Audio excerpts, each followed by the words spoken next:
was so beautiful, and thank you to Kier for gracing our space. I feel like that was a prayer in some way over like the work and the talk and this moment that we're having, so I'm really grateful for that. It's wonderful. I'm Tomora Wright. I'm a curator and arts professional in the DMV area, and I helped with this project and I helped manage the project, but I can't take full credit for curating this project because Someone Decides Hawk or Dove is an extension of an exhibition called Hairline Crack. And so I was wondering if we could start there and talk about Hairline Crack and how it birthed Someone Decides Hawk or Dove. I guess when I was here in DC last year, I was in the heart of developing the Hairline Crack exhibitions because it really started as soon as I left. And the subject matter is similar to, you know, it's treading the same path more or less, as in thinking about edging or bordering being both a lived experience and that having consequence, but also that being an emotional tone and a place of psychological resonance, and then working that through objects and sculpture and art, which I allow to be much more then ambiguous, etc. You know. Yeah. So I feel like we have this like tender moment, and Someone Decides Hawk or Dove is actually a show steeped in political events between Northern and Southern Ireland and the British, and then the Protestants and the Catholics. There's so much going on. I know it can become a rabbit hole, but it's a deep history. But I feel like through your work there's this tenderness in these moments. So I wonder if you could talk about that, the poetic side, and how it works with the political. I think tenderness is a really good word to use with them, because that's what I'm trying to approach, is trying to reintroduce a tenderness and love within the difficulties of that. Religion can be a divider. In fact, it was often used as a crowbar. I don't think it's the source. The urge to have Chiara and song, or that song as part of the greater body of work of Someone Decides Hawk or Dove, is the urge to really return to ancient texts and to Irish language and what's been removed, but also ritual and presence that's told in different ways.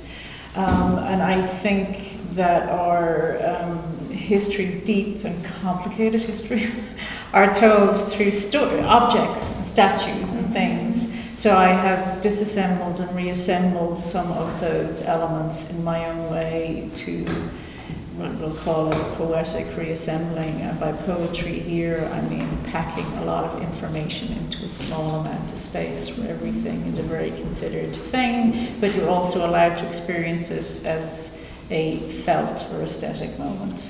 Can we talk about some specific artworks? I know there are metaphors and motifs kind of intertwining and overlapping. So I specifically wanted you to talk about the brick piece. I have the names, Confetti, and then Makala Echo, which is a new piece, and then also the Lambic drum, which is a new piece as well. So Confetti, which is the 3 silver bricks on our right, I hadn't made them last year. It's all very new work actually, but basically they're silver plated replicas of bricks. I took a particular brick that's an imperial brick. It's a brick that's very specific to a time in history, construction, space. You might find it in Dublin, in Belfast, or maybe Birmingham, but also maybe Nairobi. And took a copy of that and silver plated it. So this almost ridiculously ornate, expensive process to do with something that's a throwaway object. And confetti is a word that marks celebration and union and marriage, and yet the brick might also spark a moment of an object and be thrown as a projectile, and as it's shown here, it's as almost a physical, conceptual thing, 3 split second of it going through the air. So again, holding that possibilities in the same place is something that's attractive and shiny and lovely, and maybe foundational. A brick is something that holds it, or so you start building with. You literally start making houses with them, which is exactly what the purpose of that particular build house or that brick is about. Makala Echo here, which again is an art piece, is actually jesmonite and polished bronze with these 2 dogs holding sentinel on top, and It's some replica kind of the Quilca mountain ridge, which is a mountain ridge that separates Fermanagh and Cavan, which some of us will know is kind of separates in some northern part to the southern. It's a beautiful, beautiful location. And at the very top, you can see in the distance a really, tens of thousands of years old burial site. Mm-hmm. So it's a very, new ancient place that kind of has this connection to border, and I kind of wanted that as a reflection, particularly with something that looks like a brass paper plane that's just been thrown or landed into ground, and it's abstract and yet very, very specific to place, with these dogs being maybe the New World Order, maybe they should be. And the land-bag drum, I need to mention Andy Young, who's a drum maker in Antrim in Northern Ireland, and I was introduced to Andy Young via Niamh McCann last time when I was here in DC, so we kind of had a convoluted email conversation back and forth, and I was making work in Cork and bringing Andy and up and down to his garage, his house in Antrim, where I drew up the images and made the land-bag drum. Mm-hmm. And it's an instrument that's absolutely very, very specifically associated to a marching season and to certain tradition. And that causes consternation if you know those things. Mm-hmm. And it also is something that holds complicated history, because it's also a musical instrument that comes from musical traditions or military traditions. They're shared, though you have to seek for that sharing. And maybe even the most productive thing was the conversation with Andy himself, because that we actually kind of met across this different types of spaces and traditions and talked about a baron, which is a totally different type of drum, and again would have different associations and much smaller, but his granddad made barons as well as these. So that echo effect is for me very important in re-signifying or repainting. So it is politicized actually and reclaiming it as a symbol, but it's also removing it from some kind of divisionary symbolism. Okay. Could we talk about fact and fiction? You've paired the song, the mythological and romantic. I don't know if everyone got a chance to read about the song, but maybe you can talk a little bit more about what Kiera is saying, and its relation to your body of work, your poetic reflection of these historic events. And I think you're saying something there about fact and fiction. And you have something to sure. The two songs that Kiera sang, they were Glan Volcan and Yoran Song. So it's really this old tale of Sidna or Sweeney, who was cursed. I think the secondary tale is by a bishop. It doesn't matter why he's cursed so much, but anyway, he was banished from his land to roam treetops between two spaces, and he becomes hybrid, both part animal or bird and part human. And Yoran, his wife, calls him back into the land or space, or maybe he doesn't even call him back, but calls to him. So it's about a moment of attempted reconnection, hybridities, and maybe not full human or full animal, but across that. It's very specific to me that the Irish language is reintroduced to that, again, that those slippages are there. And I think, as anybody who is involved in writing or creativity of any kind, that creative moments can hold great truth. So that urge to hold great truth or recognize great truth saying in fiction spaces, to be there, and that equally in balance to that monuments or statues can be presented as the truth until you start unpacking them and then going, hang on, but that guy did that, or that's not true, or else they're even mythological in their own right, lionized as opposed to humanized. Mm-hmm. And that's kind of the landscape that we're living in right now. We're in a very political and historic time, I think, especially with these monuments, trying to decide if they should stay or come down. There's been rebellion against them, and also they are a reminder of, our history that we aren't quite connected with. So Yeah, I think that's really interesting take.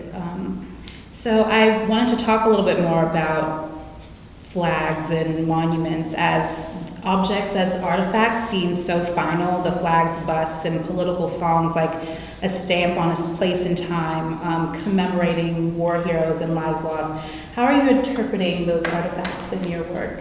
Well, I think they should be questioned. I think they should be taken with questioning interest. And you're right, they're under replace and revision, rightfully so at the moment, right? And I'm not one for thinking things should be removed, but absolutely should be acknowledged. And perhaps a more interesting thing is to let artists and writers and singers to work with them and actually put this different layering of stories, etc., that is truer to an evolving time and acknowledgement of old histories with those moments. And it was super interesting when I was here in DC last, is that I ignored every other art. I went to the American arts because I wanted to see what stories are being told here, you know, or what stories are in the statues, the objects, and then seeing the same things that I was thinking about being reflected in artistic moments here. And then, for instance, even somebody as particular as Winslow Hounslow, am I getting that name right? Like his vast American romantic landscapes, and I'm like, that's fiction. There were people there, so like that's also a painting of what you want to be rather than what is. And this is a very powerful thing that artists in any medium can do, actually. You know, I absolutely think we should question them. Definitely. And teachings of history are becoming more and more narrow, like as we speak. So it's really important to talk about them and tell these stories. Absolutely, or acknowledge them. It's like that's not a singular instance of this happening. It involves a multiplicity of people and experiences. Absolutely.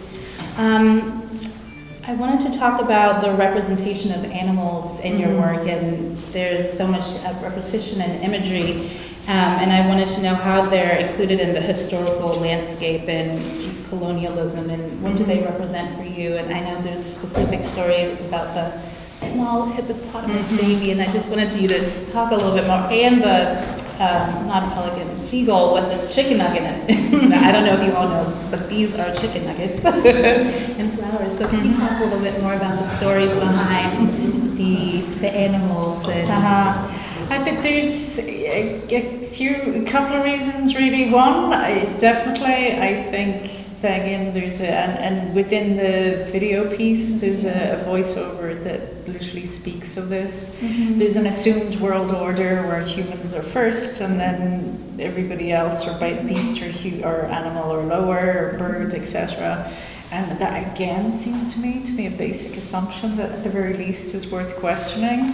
And maybe also over time, maybe you'll find that certain beasts will evolve and live beyond us. Is that such a bad thing?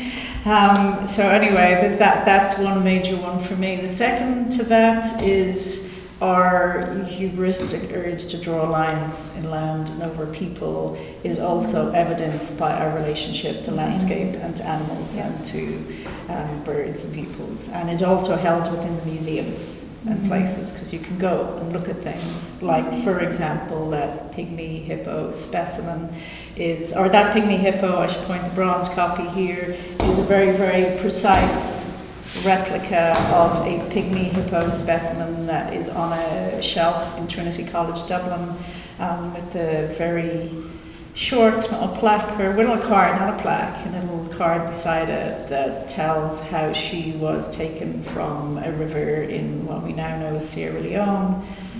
Because it was under a British protectorate, but with Irish connections, it had ended up on a route back to Dublin Zoo, but she died soon afterwards. And as a specimen, she's very, very the specific reason that pygmy hippos are named who they are and why that history, and I'm very proud about it, it's the Linnaean system. And I was like, that's terrible. That's a terrible legacy. That's a terrible legacy of a near extinct being. It's a terrible legacy of colonial histories. It's a terrible legacy of Irish connection into those very, very knitted, thorny things. And clearly people are affected. So you've animals, you've also people around that. So that's part of that, you know, story too. So it's actually, and the piece is called Monuments with Seal, is to actually back on the pedestal. It's like, if we can have a fellow on a horse over there, I think we should have a pygmy hippo and a monument too, you know. That definitely deserves remembrance and respect. Yeah, it definitely sends like it's a symbol to what we can do as humans, and you know what we've done, moving people and animals and renaming. And renaming, even the idea of naming it, it's like, I'm pretty sure the people next door to them had a name, you know, because why wouldn't they? But this name is more official than other names because it becomes under global colonial capital system, you know, it's we're kind of like lost. The people are lost, the animals are lost. It's just like the people that reign, and you know, totally. Yeah, I get that. Can you talk about your research and the suggested reading? And when you all get a chance, please visit some of the suggested reading on the bookshelf over there. And particularly, I want you to talk about. Am I saying his name right? Kieran Carson? Kieran Carson, yeah. Yeah, I guess I research a lot. I have too much stuff in my head, and then you dump it all to one side as you start making the work and allowing the poetics of it to play out. But Kieran Carson has been a touchstone for this work, both Hairline Crack and for Someone Decides, Hawker Dove, an incredibly dense and interesting poet. He grew up in Belfast and stayed in Belfast for his writing career. He speaks very, very particularly of brick and landscape and panopticon and turning around the corner and history changing again. So he spoke of atrocities and, you know, terrible things that happen, but also of not taking sides within that, but being within a place of conflict and empathy and understanding, and he does so in very, very deft and crafted ways with language that in some ways I kind of want to replicate with objects. They're kind of reflecting back into you constantly a certain amount of participation and interest. Yeah. I feel like going back to this idea of tenderness and having an artwork or body of work that's steeped in so much history and a history of violence. Your work is very soft and tender. So I wanted to make that distinction of how, you know, historic works talking about American history can seem so violent and abrasive and loud, and so that's, you know, artworks that, you know, I've experienced, and I just want to like make that distinction. No, I think that's a really lovely distinction to make. I have thought about it, and I have considered over the years. I'm not interested personally in a polemical approach to it. I don't want to tell you this is what you should be thinking politically or otherwise. What I am thinking and making my way into is a felt space of existence, and to maybe to restore a little bit of humanity to areas of conflict, etc.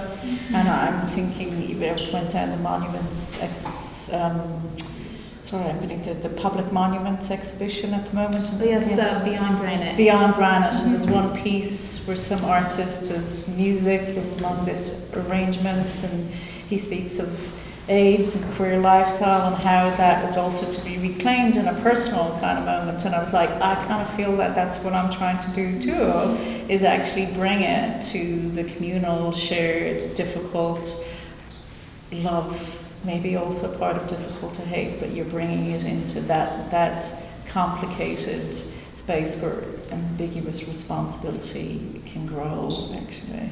And I'm talking clearly about myself first. So, hearing about the Troubles and, you know, the conflict between Northern and Southern Ireland, that was, working on the show, that was the first time I've heard about this, and I don't know if I'm the only American in this room. This is the first time you've heard of it, but I was wondering if you could talk a little bit, you know, more about it, and maybe talk about how Ireland is now, because, just paint a landscape, because we don't live there. I just wanted to know more about. It's very difficult to give a long history of that. Of course. But there is a border between a small number of counties in the north and the rest of Ireland, the Republic of Ireland. The seeds of this go back hundreds and hundreds of years. I don't at all believe it's a sectarian thing. I think it's a political, tribal and land issue and goes to political allegiances. 101 years ago, that border was institutionalized and made official through an agreement that said that's definitely a state, and this is the Irish government claimed it, and it would have been illegal because it was counter to the British government, said no, actually this is a free state. And now we have the Republic in Northern Ireland as two separate states, or they continue as two separate states. And it's gone through, I would say, an evolving relationship. It's the Troubles, euphemistically, really means a lot of violence, conflict and death over a few decades, till that has, to give you the short history, has definitely changed since the Irish-Anglo Agreement, of which American intermediaries did part negotiation for that. I think partly people were sick and tired of violence. So it's a precarious piece, but definitely a change. Republic is very different than it was 20 years ago. The social justice laws, as I would say, have changed, and maybe even the relationship north and south has changed to which is more progressive than otherwise. And how that evolves from here is yet to be played out, to be perfectly honest. Brexit, for anybody who may have heard of that, definitely has an effect within the island of Ireland, and it has an effect on the feelings around that. I make a lot of work in Northern Ireland and Max. I've always had this interest in of how we speak across those things. Right. Is it difficult for the northern and southern to talk to each other? No, or? no. Okay. I mean, that's the funny thing, is essentially no. Like, the thing is like, oh my God, But like, no, of course not either. It's there's issues. And I don't know how, because I told you before that this drum couldn't be, the Lambeg drum here that I made with Andy couldn't be shown in the Battle of the Boyne site in Ireland because it has a particular historic resonance, and they were nervous about it. However, it's going to be shown in Belfast and it's going to be shown in Cork with no issue whatsoever. So it's like there are certain times where you're like, And I can't say my conversation with Andy didn't take in a little bit of working around the conversation. It did, but I guess, is that hard to do? No, it isn't. Actually, it really is kind of meeting across interests and asking, well, what do you do? I think it's important to keep having those conversations. Absolutely, Yeah. So those are all my questions, and I just want to open the floor for some Q&A. If anyone has questions for Niamh about the show or about her work, your body of work as an artist. Go ahead. We were going to hear about the chicken nuggets. The chicken nuggets and the seagulls, I love seagulls. Seagulls are kind of ubiquitous in Dublin, where I'm from, in the city centre. They're on my studio balcony. They're dinosaur-like birds that will, take steaks out of your hands, or mug small children.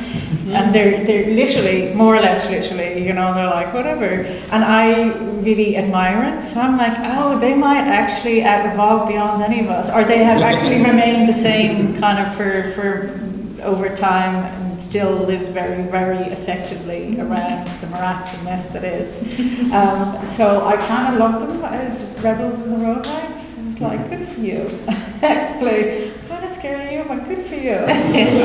So chicken nuggets, and particularly a golden chicken nugget, this again shiny base croissant with the crappiest. Is it chicken? I don't think so. What is that? But this mass-produced meat thing that is given a certain kind of golden value and kind of put on a thing, I was like, well, we can have that. It's as good as anything else, really. As worthy of lionizing as anything else. You're empowering these animals as Well, these yeah, and rebels. like the seagulls' continuing existence, I'm absolutely sure they're good for another few thousand years. 100%, like there's no doubt. So I kind of wanted also to put that pygmy hippo and the seagull into the same place, Yes. and to have them an equally monumental possibility. And then of course on the land-based drum, that's the flower is actually a flower from nearby where the pygmy hippo is from, so it's kind of giving them the equal resonance. And I should say, maybe it's just one thing I would say, like I am ridiculously meticulous maker. Like I really love the stuffness of the stuff and the bronze and the casting and that it's got the texture and it's got silver plating. It's a very, very precious and long process, but that haptic is a touch-like quality is there regardless of anything else, or maybe before anything else. Any questions? Could you say a few words about Colin the dog? Colin is this dog who lives in Dublin, and Colin has no eyes. So the first time I came across Colin was in my local park in Dublin after he got a second eye removed, and he had stitches and iodine, and I was just like, what the fuck? And he was going around trees and up and down, like, no problem. It's like, Colin is grand. So I immediately was like, I'm on Colin for work, and I don't know what exactly, but I was swimming around with this work thinking of, bordering and how we make assumptions of capabilities and abilities and dominion over animal and beast. It's like, well, Colin knows the way. So I've kind of used him in a lot of this work as a moving titular figurehead, and again putting connection back to old stories, like a mythological beast who goes on odysseys and journeys and Joycean moments where he has philosophical movements from the video work. And in the moving image, he is wandering around the National History Museum in Dublin, so overseen by stuffed animals, so dead stuffed animals that have been taken from other places, and having him negotiate that. He's up in the Kilmashogue burial site, which is a megalithic burial site in Dublin, very magical and beautiful and very ethereal. And again, he was grand. He just tootled about and he chats. So I've kind of seen him as again a symbol, a figurehead. That's maybe one of the best things we can put back in flags and drums, etc. Is like this way forward is worthy of respect and attention. Do we hear him talk? You do hear him talk. So the sound has been switched off for the performance, but if you go through, this is Hairline Crap video, and there's a different edit to this. In Belfast, I'm going to show it large screen and projected, so there will be more spoken Colin.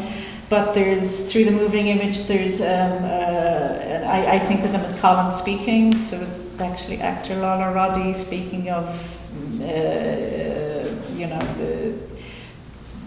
tales, or not the tales, the thought that humankind have dominion over beasts, and this being an assumption biblically or otherwise, but there are also other ways of thinking about this.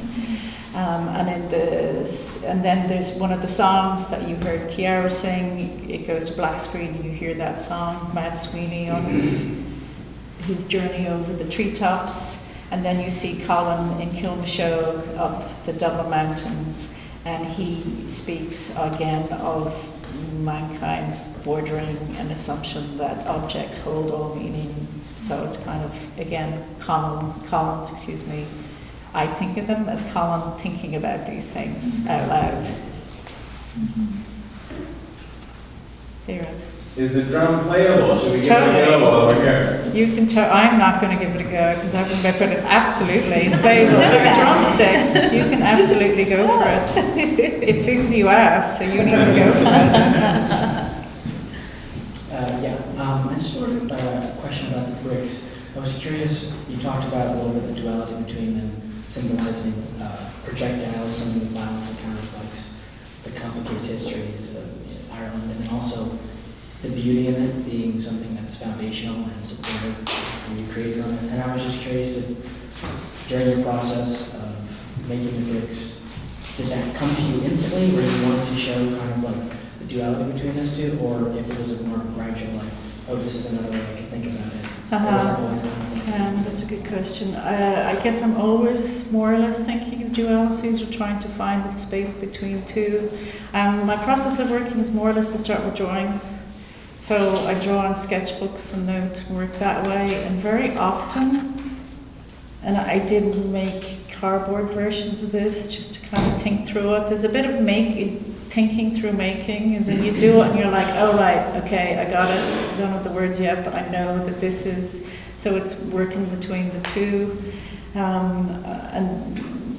But also I have to say very often with the drawings, and I don't have a precise answer to it, but very often the drawings is like, oh, that'll work.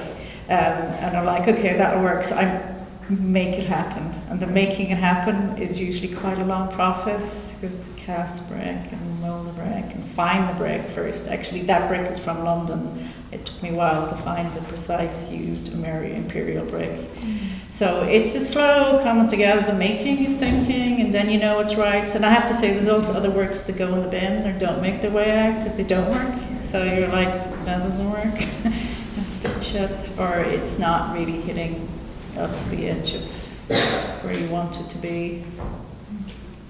Part trust of making, and then also you kind of know, you know.